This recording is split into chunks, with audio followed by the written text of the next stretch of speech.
Jason Voorhees has been to New York City.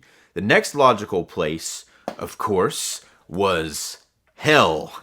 Following that, and the film we're going to talk about today, they decided to send Jason straight to space in Jason X. And now this is a new Arrow 4K UHD limited edition release, and they've done a pretty good job here, giving it a proper treatment. And we're going to talk about that in this video, and we're going to eventually pop open this thing. I'm going to show you the contents inside. I'm going to talk about that 4K transfer. I'm going to talk about my impressions of the film. I'm Dave Watkins, Watkins Films. Now, if you would do me a favor and go ahead and like this video, and perhaps later on subscribe to my channel, if you like. So this is part of my continuing coverage of the Friday the 13th series that have been released by Arrow Video. And you can check out my recent review on Jason Goes to Hell, which I thought turned out pretty good. I recommend checking that one out. I also reviewed Friday the 13th. This is the 2009 remake. So far, Arrow Video seems to only have the rights to the New Line Cinema releases. Previously, they were produced by Paramount Pictures. But Arrow Video seems to have, there's only 4 that were put out by New Line Cinema, and so far they've released 3 of the 4. The only one that we haven't seen yet is Freddy vs. Jason. Now, time will only tell if this will be released in a limited edition set by Arrow Video in the near future. I hope it does, but I guess we'll see what happens. The first time I saw this movie, it was not too long ago, maybe a year or two ago. I didn't see it when it first came out. I saw it when it was released by Scream Factory, and Scream Factory had it as part of their box set, and it was released in there as a Blu-ray only. I didn't see it in the theater. I think that it came out during a time period when I wasn't going to the theater very much. Plus, I thought it looked fairly awful from the previews.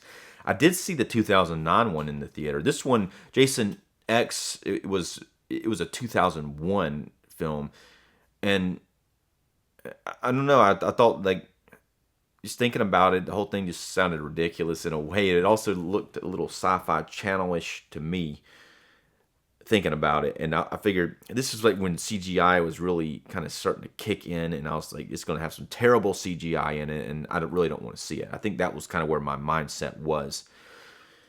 Upon finally watching it, I think it's definitely a lot different than I thought it was going to be. It's not obviously not going to be a terrific film, but I think the film, it doesn't take itself very serious, but it is better than I thought it was going to be, and it's also very bad at the same time. It is an alien clone, or aliens, which there's tons of these that came out. It was like after Aliens, suddenly it was like all these like movies were kind of just copying the format of what happens in the film, and it's a lot of these big franchises kind of followed suit with it. Like for example, most predominantly Leprechaun 4 in space. And then Hellraiser. Now I did a review video of this fabulous box set as well. You can check that out on my channel. But Hellraiser, in their 4th film, they go to space, but it's not in space the whole time, because they actually stay. It's like 3 stories, and part of it's in space, and then part of it's in the past, and part of it's in the present. But some people don't like that one. I thought it was pretty cool, though. But also, Critters went to space in Critters 4. Critters 4, they're about to invade your space. Now, the thing about Critters that makes it a little different is it's kind of a science fiction to begin with. The Critters came from space to begin with, so it was kind of more logical. In Critters, Leprechaun, it wasn't logical at all. It's somewhat works here. I think it works. Now, did Jason really need to go to space? Probably not, but it's still fun. It's still a fun film. So let's go ahead and look at this packaging. Like the previous Arrow releases, they have new artwork for the covers, and they all look very similar. I saw some people online who weren't very fond of this, and I saw some people who were kind of digging it, especially like the Jason X one, because you have both Uber Jason or Jason X and the regular Jason on the cover. They kind of split between the two. On the inside of it, we have the same cover. Let's see if there's a reversible insert, and there is. Now here, this is the original artwork poster for the film. That's also, you can also see on the Scream Factory set here. On the inside, we only have one disc on this one. It's 4K only. there's a few extras here. We have a poster and we have a booklet. Let's take a look at this poster, which I'm going to assume it's going to be reversible. It's going to have the original artwork and the new one. There you go. That's the original theatrical artwork, and on the back we have the brand new one. Jason X. Cha cha cha cha. So there's a booklet here. And you got some there's like an arm and Jason's mask, and it's kind of cool. And inside you got several essays, and there's some information that I'm going to read to you about the transfer. Who's ready to hear about it? So here's what it says. Jason X has been restored by Arrow Videos and is presented in its original aspect ratio of 1:85:1 with 5.1 and 2.0 stereo audio.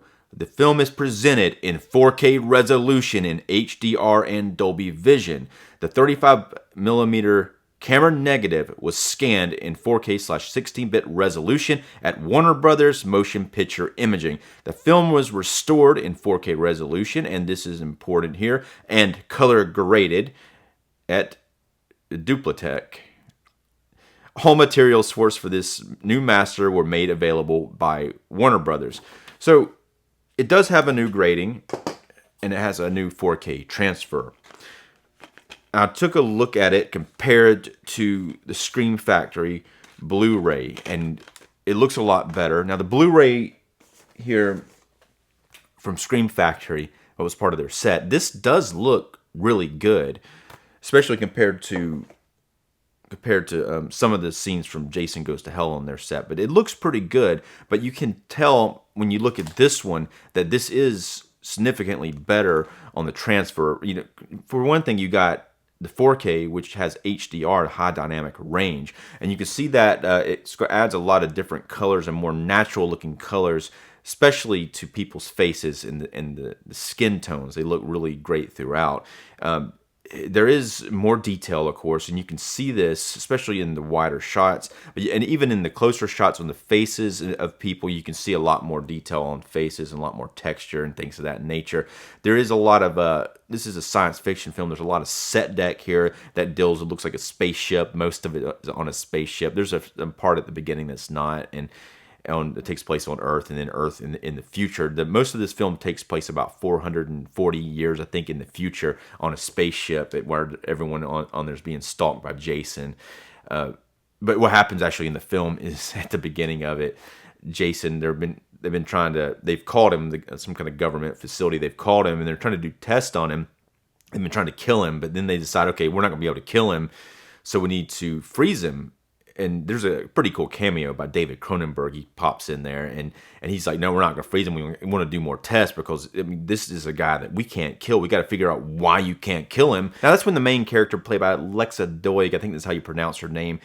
She's a fairly likable actress. I saw her on Stargate SG-1. She plays a supporting part on that in a pretty good bit of episodes. But here she plays, I guess, a scientist or something that she tries to stop David Cronenberg from releasing Jason, and then she ends up Jason gets loose, and he kills almost everybody there, and then she tricks him into getting into the cryo chamber, and then she freezes him and her by mistake.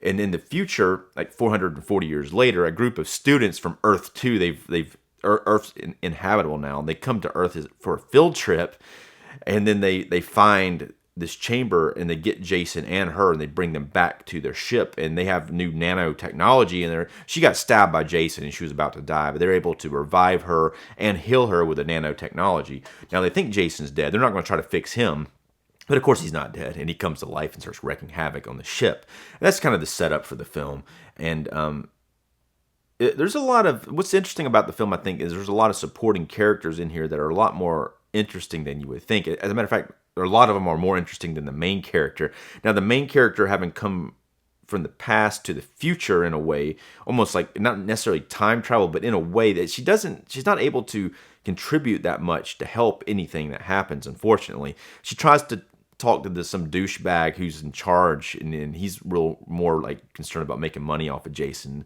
than anything. But she tries to talk to him. He's kind of like a Paul Reiser from Aliens character, and he's like, okay, whatever. No one listens to her, and at first, and then by the time that they can listen to her, everybody else there is more capable of contributing to helping fight Jason than she is. So she's kind of a reactive type of character, especially as it gets further into it. And there's an android like Alien and Aliens on there that she's really probably one of the better characters, played by Lisa Ryder. She does a terrific job. And there's a nerd she's his robot, and so it's a nerd character. I thought he was really likable as well. And there's also a lieutenant or a sergeant who you think gets killed for a while. It's like a big black dude who's like, and he's got like a team of other people that all get killed by Jason pretty early when they go try to stop him. And he later on he is not dead. They're able to help him with the nanotechnology again. He's able to fight Jason at the end. So there's a lot of characters who fight Jason, but the main character doesn't fight him that much. So I don't know, but that's kind of how it is. There's the supporting characters in this are more interesting than the main character. But the thing is, the way that this is written, the plot's like really fast, and it doesn't really stop when it doesn't really ever kind of stop. It kind of keeps the flow going really well throughout. So and the way it's written in the plot, the beats work really well in its favor. So back to the 4K transfer, I think that it's very crisp, it's very sharp, and it generally it looks really terrific. The blacks are pretty deep for the most part. They're not as deep as you would think, but there is a lot of depth to a lot of the shots in this film, so it's shot very well.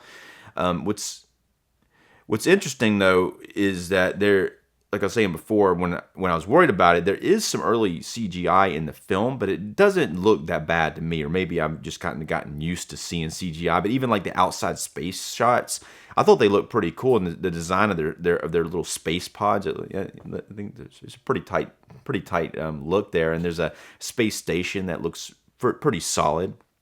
What's interesting about this film is that it was shot on film, 35 millimeter film, but then it was edited digitally. So it was one of the first films to be edited completely digitally. So that's a unique thing about the movie.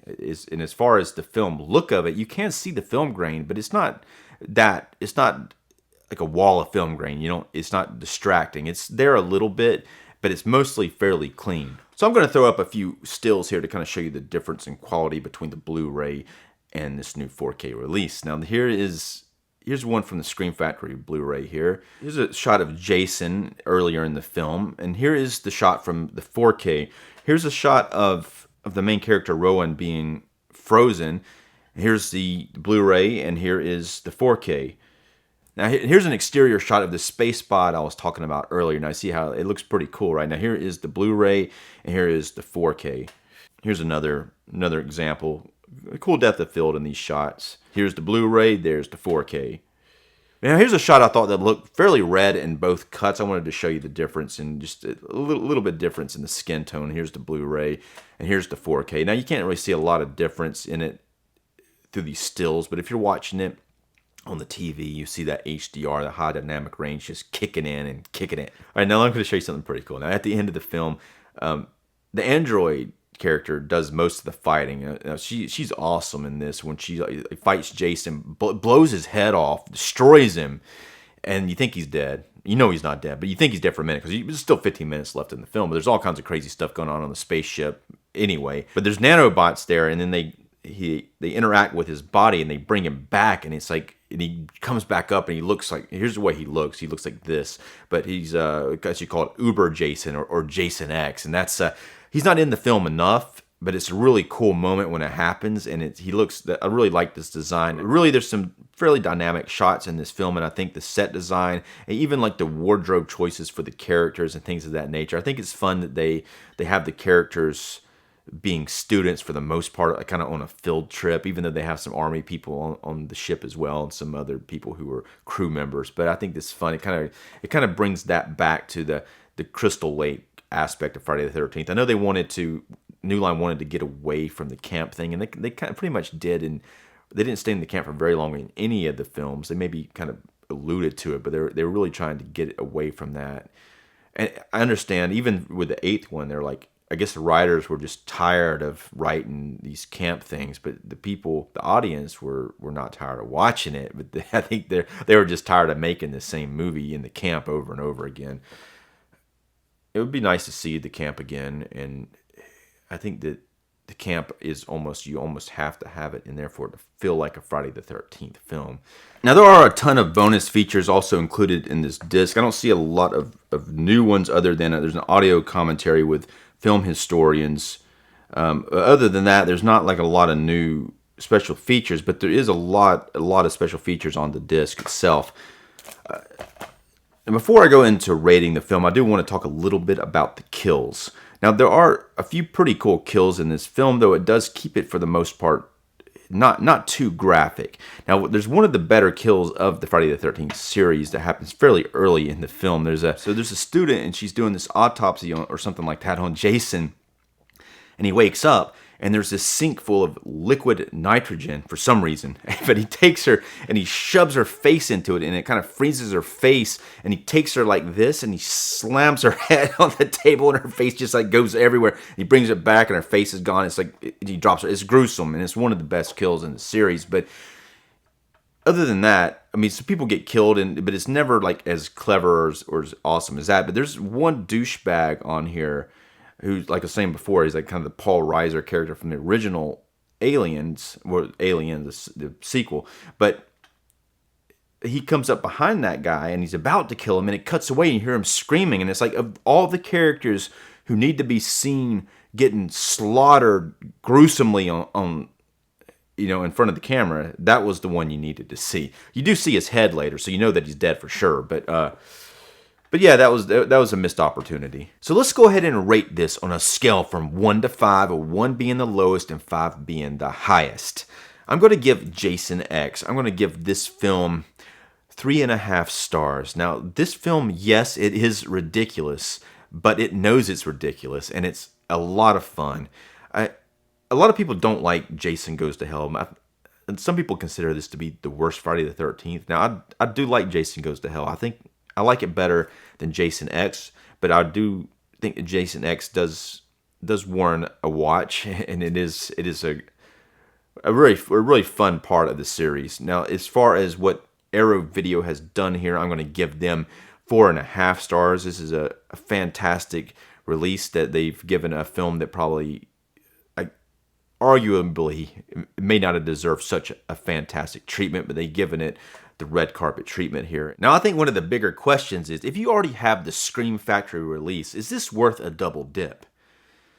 I mean, it's up to you, but I say yes. I think so. I think the Scream Factory release was decent. It is a really good Blu-ray release.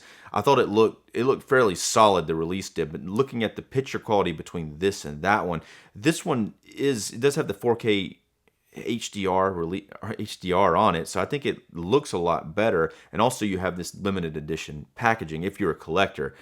But if you're more concerned about the quality, I think the quality itself is a jump up from the Blu-ray.